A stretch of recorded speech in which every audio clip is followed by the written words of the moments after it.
जो भी सर के बल सीधा खड़ा हो जाएगा वो बहादुर माना जाएगा। अभी ना अभी देख सकते गुड ट्राई।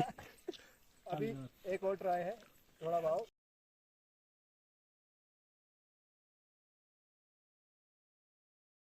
तो ये मेरी पहली ट्राई, जगह भी खास नहीं है फिर भी करेंगे हम, वो पता वहां से नहीं। तो स्टार्ट होने वाले उमर भाई, देख सकते हैं पहला पहला खला। अभी इन्होंने स्ट्रेस ले लिया है, इतना तो करेंगे। चलो देखते हैं कितना टाइम तक रुक सकते हैं।